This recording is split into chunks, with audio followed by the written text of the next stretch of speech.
Dek, lu nggak usah khawatir walaupun lu memulai dari OB.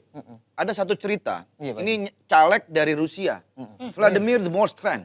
Itu dia mulai dari Siapa tadi namanya? Vladimir Demostran. Oh benar lagi. Iya. Jadi dia itu mulai dari OB, nyalek, terus berkarir, ujungnya OB lagi. Karena nggak memotivasi dong. Maksudnya minimal nyoba. Ya Bapak harusnya kasih yang memotivasi dong. Kalau menjadi seorang saya jadi OB lagi DPRD percuma. Jadi tentu tidak menyesal. Tidak menyesal ya, Dek? Itu aku kayak visi misi Bang Dede yang bikin siapa? Atau harapan Bang Dede yang bikin sendiri? Aku bikin sendiri. Apa harapannya tadi? Mensejahterakan? Mensejahterakan masyarakat di bawah. Nggak bisa tuh. Kenapa? Dia aja belum sejahtera. Waduh. Ki, Kita nggak boleh ngeliat kita dulu, Betul. orang lain dulu, baru kita sejahtera. Baru kita sejahtera. Masa sejahtera sendiri orang lain dulu? Benar. Lah, Harus begitu. Kalau guru aja dia harus bisa memahami ilmunya dulu baru bisa ngajar. Guru kan digugu dan ditiru. Nah, kalau pejabat, pengangguran Jakarta Barat. Tapi aku kagum banget nih Pak sama Bang Dede. Karena kan ya mentalnya cukup kuat dengan segala keterbatasan dan kekurangan. Sama seperti dapilnya yang Bang Dede pilih kan? Gimana Bekasi Barat Pondok Gede. Udah melarat, gengsinya jangan gede. Astagfirullahaladzim. Nah itu buat masyarakat aku di Pondok Gede juga ngasih tahu lu udah. Jangan gengsinya jangan pada gede. Dulu waktu nyalek niat sendiri atau dulu dijorokin? Kalau misalnya Jorok lu deh. Didorong. Ayo maju gitu. awal mula pertama kali pengen nyalek itu kan sebenarnya ngelihat sosok politikus zaman dulu Pak Haji. Sosok pemerintahan zaman dulu kayak Pak Jokowi. Maaf deh, agak diralat sedikit. Mungkin bahasa politikus sekarang diperhalus menjadi politisi. Politisi ya. Karena kalau politikus nggak enak bener ada kata-kata tikusnya. Oh iya. Iya kayak gitu. Makasih Pak Haji. Sama-sama. Iya. Jadi kan ngelihat Pak Jokowi dari wali kota, terus naik ke DKI 1, naik ke presiden, itu kan ada tahapan-tahapannya. Nah dia itu masuk ke dunia politik itu harus belajar dulu kan. Dibilang dicemplungin, enggak. Dibilang dijorokin, enggak. Kepleset Pak Haji. Kepleset nih. Kepleset nggak sengaja nih. Kepleset. Tapi emang ada orang yang bikin licin itu Iya. Itu ketua saya sendiri. Gitu. Inisialnya Vicky Prasetyo kan? Nggak usah disebutin juga, lempeng itu. Boleh diminum ya? Silakan. Oke. Bang Dede, persiapannya kalau misalnya Teh ini kan emang sampai akhirnya S2 komunikasi politik. Bang Gilang juga dengan segala. Bang Dede terakhir baca buku apa? Buku ini ya, buku kartun kalau ini lah buku ada. Tabungan. Buku banknya, buku tabungan. Bisa sedih banget ya.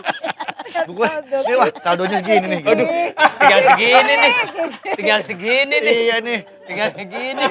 nih. Belum bayar ini semua gimana ini nih? Gimana nih? Aduh. WA siapa lagi nih?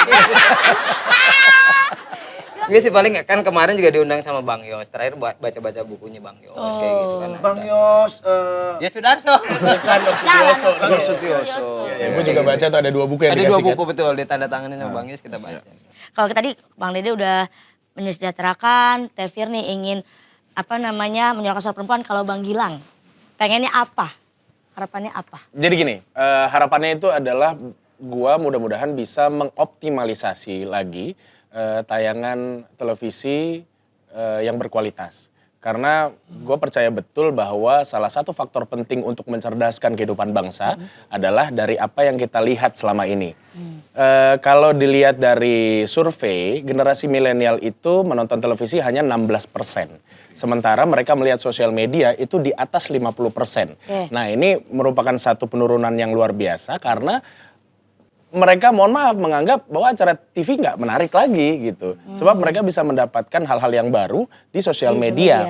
Nah kemudian faktor paling penting dari itu semua adalah bagaimana caranya supaya TV ini bisa bersaing lagi dengan sehat, dengan acara-acara yang beragam dan juga mendidik supaya tontonan ini menjadi berkualitas. Tujuannya bukan buat kita sekarang, tapi untuk generasi yang akan datang. Nah, menurut gua harusnya televisi pun juga punya porsi yang pas untuk bisa menayangkan acara-acara berkualitas dan mendidik.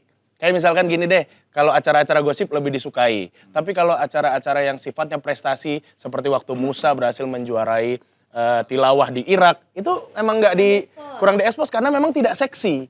Nah, gimana caranya pemerintah atau mungkin dari legislatifnya berusaha untuk mengoptimalisasi kinerja tersebut supaya ada porsi-porsi yang pas supaya orang-orang tuh kalau misalkan mau masuk ke dunia televisi, mereka berjuang dengan kualitas yang mereka miliki, bukan hanya viral semata tapi tidak ada isinya. Itu. Kalau Anda bilang tadi memperjuangkan dan memperjuangkan, tapi balik lagi ini kan ada sebuah industri. Ketika pihak televisinya berpikir soal industri, rating share dan lain segala macam, mereka tetap mengedepankan program-program yang menurut mereka ini bisa Oke. menaikkan rating dan share. Ini menarik, gue minta Nah. waktu 1 menit ya. Jadi gini, posisinya adalah semua pihak televisi itu mengacu kepada lembaga share dan rating. Kenapa mengacu kepada hal tersebut? Karena jasa pengiklan juga melihat data dari share dan rating. Nah kemudian ketika share dan ratingnya dirasa bahwa oh iya, acara TV yang kayak begitu yang bagus, ditonton banyak orang. Tujuannya apa? Supaya mereka bisa menjual produk mereka. Betul. Nah, sekarang begini, kalau memang induknya di lembaga share dan rating, pertanyaan gua adalah, apakah lembaga tersebut pernah diaudit? Apakah orang-orang TV yakin betul bahwa itu murni datanya? Kenapa kita tidak coba untuk mengangkat atau membuat sebuah lembaga baru yang mungkin lebih independen dan memiliki integritas sehingga ada penyeimbang di antara keduanya? Lu ingin memperjuangkan tayangan yang berkualitas ya. Berkualitas sama yang berkomersil sama nggak? Atau justru yang dicari yang mana? Karena orang biasanya pengen yang komersil. Kualitas bisa dinomor dua kan, yang penting ini komersil ditonton banyak orang. Dan bagaimana dengan misalnya Dede nih, Iya. dia mendapatkan penghargaan komedian Iya, objek penderita. Iya. Dapat award, keset, sebutannya keset lah. Dikata-katain, itu kan sebetulnya ada konteks bully juga, tapi bully dalam arti hiburan. Iya beda. Kalau aku sebagai perempuan cantik aku selalu diagung-agungkan. Nama ayah kali ya. Ya Jagan juga kan dari komika kan juga udah tahu bahwa setiap itu ada objek penderita gitu. Dan itu sebenarnya salah satu bentuk edukasi. Cuman kalau kita ngomongin soal komersial ya tadi harus ada aturan jelasnya. Selama ini kan juga banyak banget tuh yang protes ke KPI. Gara-gara nggak jelas. Ini kok boleh, ini kok nggak, ini Iya, kok iya, gini, iya, ini kok iya. gini, Apa, gitu-gitu kan. Tapi Bang Dede bangga nggak mendapat penghargaan sebagai objek penderita? Ya kan tujuannya menghibur buat masyarakat kan intinya kayak Coba gitu. ketika sebelum jadi dewan masih inget nggak gimana waktu jadi objek penderita? Coba dah. Dek, tolong ambilin itu, Dek. Teh dulu. Makasih, Dek. Maaf ya, maksudnya ya. Dia refleks ya, dia refleks Sama loh. caleg loh. Dia refleks loh. Oh, maaf, Dek. Mohon maaf banget, Dek. Iya. Itu komedo. Oh, komedi. Kalau komedo komunitas Melani Ricardo. Iya. Cuah.